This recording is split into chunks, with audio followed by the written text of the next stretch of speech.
Fórum de Segurança Pública. Nós queremos convidar nesse momento a doutora Kátia Cristina Rodrigues, advogada, para fazer a sua exposição, a sua explanação, com o tema Insegurança Jurídica na atuação dos profissionais de segurança pública. Ela é especialista em direito público, ex-militar, atuou como soldado da Polícia Militar de Mato Grosso no CR7 de 2003 a 2011. Doutora Kátia, 20 minutos para a sua apresentação. Bom dia a todos. Meu nome é Kátia, como o Sebastião falou, o professor Sebastião falou. Eu fui militar e acho que por isso a minha ligação ainda tão próxima com a instituição da Polícia Militar. E eu venho de uma família de militares. Meu pai foi militar, meus tios são militares, tenho 2 tias na Guarda Municipal em Várzea Grande. Então, é algo que é de casa, realmente eu sou da caserna. Mas resolvi sair e me aventurar na advocacia. E eu escolhi um tema para falar sobre a insegurança jurídica na atuação do profissional de segurança pública. Por quê? Porque é um momento de muita... Eu estou com frio, gente, eu estava com frio ali. Porque é um momento em que a gente está passando por muitas dificuldades enquanto profissionais. Vocês saem para a atuação, a gente em casa reza para que vocês voltem sãos e salvos, mas vocês rezam para voltar sãos, salvos e sem responder nenhum procedimento. Conseguiu, Sebastião? Tá, então vamos esperar um minutinho. Quem está na linha de frente do atendimento de ocorrência, ele tem um tempo muito pequeno para alinhar, para decidir, para tomar uma decisão. E essa decisão pode custar a sua carreira. Quem vai julgar essa decisão, ele não vai estar na linha de frente. Ele vai estar num gabinete, com café, com ar-condicionado, com laudo pericial. Está indo? Aponta para lá? Então, beleza. Então, quando você toma uma decisão, e quem está na linha de frente toma uma decisão em milésimos de segundo, entre certo ou errado, com excesso ou não excesso, ele tomou na necessidade. Quem vai julgar vocês está dentro de um gabinete. E, por vezes, nunca enfrentou a rua. Não sabe qual é o dia a dia da rua. Como o promotor falou aqui antes, né? Às vezes a gente vai ter pessoas que compartilham da mesma opinião. Às vezes não. Então, a falta de experiência de quem vai julgar, a falta de experiência de rua, de saber que a decisão tomada ali é em milésimos de segundo, pode nos trazer várias consequências. Então, a insegurança jurídica, ela já existe. E esse tempo entre o fato ocorrer e o julgamento acontecer é a raiz dessa insegurança jurídica. Meu objetivo aqui não é um panorâmico acadêmico, é explicar para vocês hoje um entendimento claro dos institutos jurídicos, uma leitura rápida e atualizada de como está a legislação e a jurisprudência, e alguns itens práticos, principalmente para os alunos que estão chegando aí na rua. Dever de agir e o parâmetro estável, né? Vocês estão obrigatórios ao dever de agir. A Guarda Municipal, a Polícia Penal, os bombeiros, a Polícia Civil e a Polícia Militar. Vocês estão lá no artigo 13 do Código Penal, parágrafo 2º, a linha A, que é onde fala que vocês têm o dever legal de agir. Se vocês não agir, vocês respondem por omissão. E quando eu ajo e acontece um excesso, a linha linear entre o certo e o errado, entre o que está acontecendo e o que vai acontecer, é muito curta. O espaço de tempo é muito pequeno. E é nesse espaço que pode acontecer alguns excessos. E quando você comete um excesso, enquanto profissional da segurança pública, o que o promotor falou anteriormente, o doutor Roberto, vocês vão responder. E vocês não vão responder numa única seara. O policial civil, ele responde na corregedoria, ele pode responder na justiça comum. O policial militar vai lá para a 11ª, responde na corregedoria, pode ter ressarcimento ao erário ainda. Então, são muitas consequências. Um ato só tem muitas consequências. E quando vocês começam a responder um procedimento, até ele acabar, é uma espada na cabeça. Você não sabe se você vai manter a sua profissão. Porque você pode perder a sua farda, você pode perder a sua profissão. E a gente tem um marco entre legítima defesa e estrito cumprimento de dever legal. Quando vocês agem em flagrante, arrombam a porta, estrito cumprimento do dever legal. Quando vocês, vamos dizer principalmente para os policiais, quando vocês atiram em legítima defesa, essa legítima defesa ela tem que ser avaliada, averiguada, se ela é uma legítima defesa sem excessos, né? Para ser legítima defesa, nós temos 3 requisitos, tá? Que seria agressão injusta, atual e iminente, reação dos meios necessários e uso moderado da força. Só que são todos teores muito abertos, palavras muito abertas, que fica a critério do julgador. E aí, eu agi em legítima defesa. O cara estava com uma faca, o policial com uma pistola. Para alguns da sociedade, vai ter excesso, mas era só uma faca. Para nós, para os policiais, é a nossa segurança. Então, quem vai julgar, às vezes, não vai ter a opinião de vocês. Pode entender que houve um excesso doloso ou um excesso culposo. E a partir do momento que encontrar um excesso sobre a legítima defesa, vocês vão responder uma sindicância, um PAD e às vezes até um processo criminal. Nós temos excesso doloso e excesso culposo. Temos também a legítima defesa putativa. Acho que deve ter uns 3 anos atrás, um capitão, numa ocorrência, acabou atirando num soldado num posto de gasolina, lá em Cuiabá. O julgamento desse capitão foi no final do ano passado, na 11ª. A tese de defesa que vigorou foi legítima defesa putativa, porque ele acreditava que estava acontecendo um assalto. Então, a legítima defesa putativa, quando ela bem aplicada, é uma tese que deve ser utilizada pelos senhores na defesa dos senhores. Projeto de Lei 733 de 2022. Todo servidor público da segurança pública precisa conhecer esse projeto de lei, pessoal. Esse projeto de lei está parado nesse momento, sem relator. Esse projeto de lei, ele cria uma circunstância exculpante. O que é uma circunstância exculpante? Ele vai falar que houve excesso, às vezes, na legítima defesa, mas que por uma situação de medo, de receio, de segurança, eu excluo a penalidade. Então, não é que eu vou excluir o crime, mas eu vou excluir a penalidade. Como que está essa situação? Projeto defendido pela maioria de direita, governo federal querendo arquivar o projeto já passou pelo Congresso, ele já passou pelo Congresso e está na Câmara para aprovação, só que está naquela briga de tentar arquivar.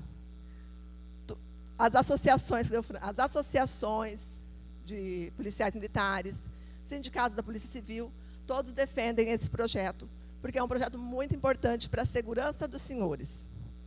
Porque mesmo que reconhecer que houve um excesso na conduta dos senhores, vocês poderão aplicar a circunstância de não serem penalizados, tá? A questão da responsabilidade civil. Isso melhorou muito, né? Por conta hoje vocês não respondem imediatamente à responsabilidade civil. Então, se vocês cometerem um dano a uma vítima, à família da vítima, vocês não são processados de imediato. Quem é processado é o Estado. O Estado responde com responsabilidade objetiva. Nexo causal, dano e conduta. Não preciso comprovar que o Estado estava errado ou certo, se agiu com dolo ou culpa. Ele vai responder pelo dano, desde que tenha nexo causal. Já quando o Estado for buscar o ressarcimento ao erário, porque o Estado pode pagar para a família da vítima. mas o Estado vai cobrar de vocês também. Eu estava estudando para vir fazer essa palestra, e eu pensei assim, se eu soubesse o que eu sei hoje, eu não tinha feito concurso para PM, conhecendo o tamanho da responsabilidade que nós temos, né? Eu não sabia, eu tinha 18 anos só. Então, o Estado hoje ele responde com dano objetivo, e quando ele vai buscar o ressarcimento na ação regressiva contra o agente, a gente responde de forma subsidiária. Tá?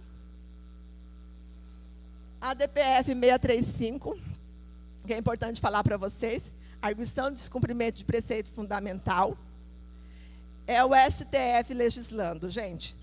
Isso aqui é muito importante, porque as COPs, as câmaras corporais, as câmaras operacionais, o STF, no ano passado, em abril do ano passado, obrigou o Rio de Janeiro a criar todos esses sistemas, GPS, gravação de áudio, preservação de local de crime, presença de ambulância em operações de risco, remessa imediata para o Ministério Público.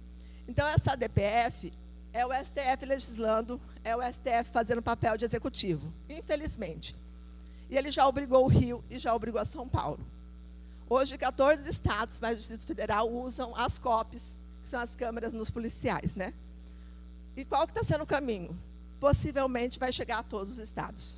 Possivelmente a gente vai ter que aprender a lidar também com esse sistema de... Por vezes vai nos favorecer, por vezes não, né? Mas a gente vê que o STF, eu falo que ele criou um novo microsistema de avaliação das polícias. Porque quando ele obrigou o Rio de Janeiro e a São Paulo a implantar tudo o que ele determinou, ele está fiscalizando as polícias. E não era o papel do STF, esse papel fiscalizador executivo. Isso era o papel do executivo. Mas estamos aí assistindo a aplicação da DPF para vários outros estados. A Câmara Corporal, como instrumento, ela pode ser um instrumento de proteção para vocês, enquanto atuação, desde que bem utilizada. O Estado teve recentemente uma compra nacional. O Estado do Mato Grosso não entrou nessa compra, mas a gente sabe que caminha principalmente se o STF obrigar. Tá? Então, se nós tivermos que utilizar, se vocês profissionais tiverem que utilizar, é saber utilizar a ferramenta a seu favor, principalmente na cadeia de provas. Porque se você fizer algumas edições nesse equipamento, vocês podem responder não só pelo crime, onde houve o excesso, mas também por fraude processual. Então, saber utilizar o instrumento vai ser muito importante quando esse instrumento chegar. A dificuldade de ser vocês, tá? É que, por exemplo, se eu errar, se eu sair ali na rua agora, como civil, e atropelar alguém, eu vou responder em uma instância. Eu vou responder, possivelmente, por dano, civilmente. Se eu estiver errada, eu vou responder criminalmente, uma instância. Se os senhores errar, senhores alunos, os senhores vão responder em várias instâncias. O senhor tem corregedoria, o senhor tem 11ª vara para os militares, e vocês vão ter também a civil, dependendo da situação, a ação de regresso. Então, um fato só, por vezes, gera diversas instaurações de procedimentos concomitantes. Tem ação civil pública. Dependendo do crime que vocês cometem, tem ação civil pública.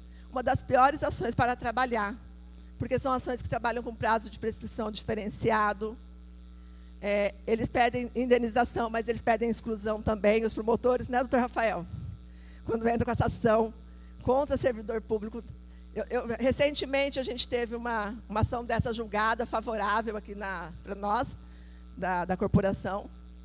Então, quem denuncia, gente, e quem julga, muito poucas vezes conhece a rotina de vocês. Então, saber como atuar antes, durante e depois de uma ocorrência crítica, para gerar maior segurança para vocês, é muito importante. Então, aqui eu estou dizendo para vocês que vocês respondem sindicância, inquérito policial militar, os policiais civis têm PAD, todos têm conselhos, inquérito policial civil, ação penal, ação civil pública de improbidade e ação de responsabilidade civil. Então, você comete uma falha só, você pode sentar em todas essas cadeiras. Lembra que o doutor Roberto falou, o bandido vai embora na custódia. Para vocês começa a dor de cabeça. O bandido não tem o que perder, vocês têm o salário de vocês, o respeito e a família de vocês. Algumas recomendações jurídicas que eu gostaria de entregar para vocês, tá? Preservar a cena da prova e usar as provas a seu favor. Não ter preguiça de buscar imagens, testemunhas, acionar perícia. Gente, o mais comum, principalmente, eu vou falar do militar, que é onde eu conheço mais, onde eu atuo mais. Não vai dar nada. Esqueçam isso. Aí o cara vai lá, acontece uma situação que existe um excesso, ele acha que não vai dar nada. Dali 3 meses chega a intimação. Aí eu pergunto para o cara assim, tá, o que você colocou no relatório? Nada. Quais são as suas testemunhas? Nenhuma. Buscou as câmeras em volta? Não. Gente, larga de preguiça. Escrevam. Escrevam. Coloquem no relatório o maior número de detalhes. Busque quem pode entregar para vocês, quem pode ser testemunha favorável para vocês. Não estou falando para criar provas, tá, doutor Rafael? Não estou falando para criar provas. O promotor está ali me olhando com a cara. Eu estou falando para proteger as provas de vocês. As provas favoráveis a vocês. Elaborar um relatório circunstanciado detalhado. Aconteceu alguma coisa? Precisei dar um disparo de arma de fogo? Colocou na ocorrência do cara o que aconteceu, o que vai entregar lá na civil? Na interna da polícia, faz um relatório detalhado, explicando por que você tomou aquela decisão, com quem você conversou antes, o que foi feito, porque esse relatório pode livrar vocês de responder à sindicância. Esse relatório, possivelmente feito no mesmo dia, ele tem mais valor probatório, tá? Não prestar depoimento informal sem assistência jurídica. Alunos, nem o cabo é amigo de vocês. Se deu problema, não vai falar com ninguém sem assistência jurídica. Ah, meu comandante, como que eu não vou falar com meu comandante, Kátia? Fala, comandante, seguinte, marca um depoimento aí informal, mas eu vou trazer minha advogada. Não prestem depoimento informalmente. O delegado não é amigo de vocês. O delegado não é amigo de vocês. Se ele pegar uma falha no seu depoimento ali, ele vai usar contra vocês. É a profissão de vocês que vocês podem perder. Aconteceu? Coloca no papel. Acionar de imediato a assessoria jurídica. Fiquei muito feliz com o que a coronel Suzane falou aqui. Por quê? Eu acho muito injusto. O policial, o bombeiro, vai lá numa ocorrência e aí sai de lá e recebe uma denúncia. Ele tem que gastar com o advogado. Eu ganho dinheiro com isso, mas eu acho injusto. Então, achei muito interessante. O Estado está montando essa estrutura para defendê-los, né? Lógico que a gente tem que avaliar a qualidade desse serviço, avaliar como vai ser prestado esse serviço, mas é de muita importância.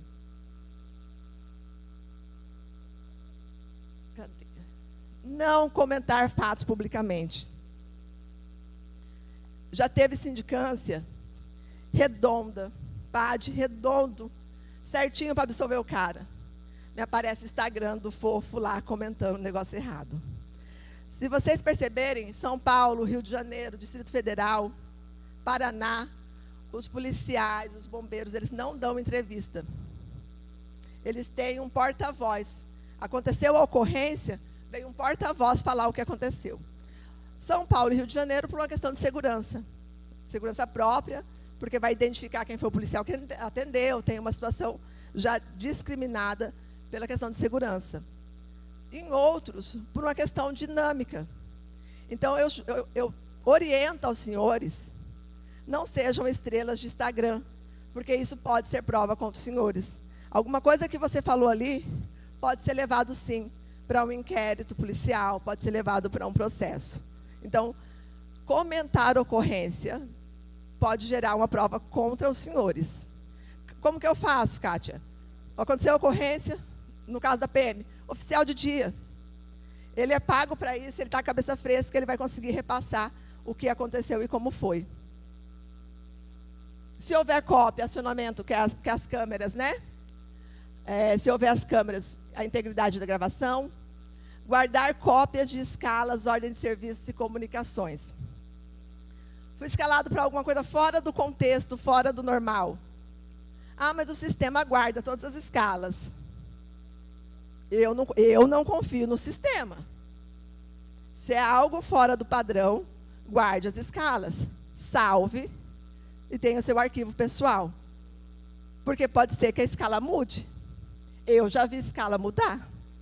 Eu já vi gente escalada à noite e no outro dia ele não estava escalado. E o fato aconteceu à noite. Então, prestem atenção nos documentos. Buscar orientação jurídica preventiva, tem que vender meu peixe, né, gente? Entendeu? Busque a orientação preventiva antes do fato acontecer. Associação também. A galera já está mais antiga, tem toda essa experiência. Panorama e perspectiva. Sinceramente, eu não acredito que haja uma grande mudança e melhora para o cenário do servidor público, da segurança pública. Eu acho que vocês serão mais monitorados, mais cobrados. Então, não vejo grandes melhoras num panorama.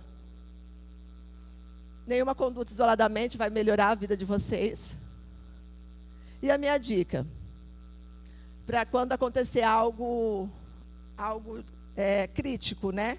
Uma ocorrência crítica, uma situação crítica. A gente não sabe se o PL 722 vai passar, 733 vai passar, 733 de 2022.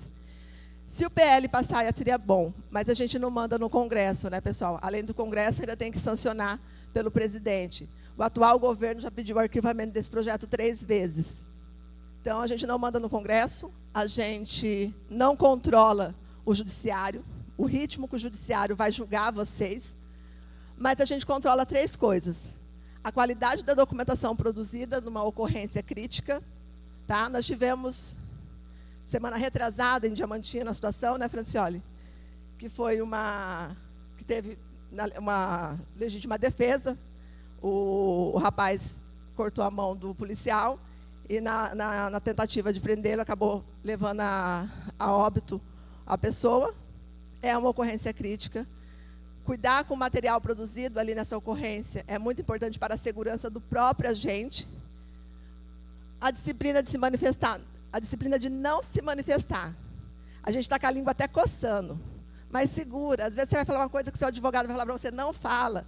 Então, qualidade da documentação e da prova produzida no calor do fato, disciplina de não se manifestar sem assistência jurídica e a rapidez que você aciona quem vai te defender tecnicamente. Depois que o leite derramou, gente, não adianta chegar lá querendo que o advogado faça milagre.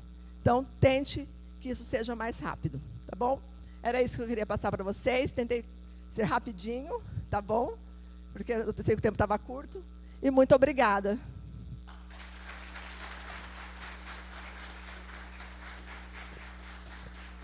Obrigado, doutora Kátia, pela brilhante explanação. Convidamos também o sargento Francioli para fazer também a entrega da homenagem.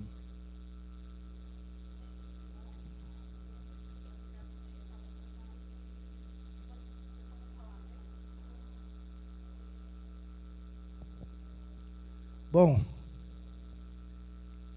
gostaria de aproveitar o momento para dizer aqui, passar essa informação para vocês. A doutora Kátia, ela é a advogada da nossa associação. Temos aí a parceria com a doutora Kátia, a doutora Renata Debeza, há 10 anos. E como todos podem observar, a doutora Kátia é uma pessoa muito conhecedora da realidade, né, da situação dos agentes de segurança, tendo em vista aí que ela já foi uma profissional, uma policial militar. Trabalhamos juntos, né, Kátia? E cultivamos aí uma amizade já de mais de 20 anos, então até estou suspeito a falar. Mas aproveitando ainda o momento, Kátia, quero fazer uma menção elogiosa para você, diante de todos os trabalhos que você tem prestado para nós ali na na associação. Tá? A gente considera você uma referência em defesa aí do agente de segurança. Tá? Sei que não é a sua especialidade, mas falei no começo ali e você realmente fez isso aí. Antes da palestra dela, eu falei no ouvido dela que vai lá e arrasa. E realmente ela arrasou. Aos senhores alunos aí, a todos os profissionais aqui de segurança, lembrando aí que a Associação dos Policiais Militares é aberta a qualquer profissional da área de segurança. E uma das nossas colaboradoras está aqui, pôde colaborar aí com conhecimento de todos, pôde dar dicas. E Kátia, muito obrigado, tá? Você é uma amiga que a gente leva aí por longa data e sua palestra realmente foi sensacional.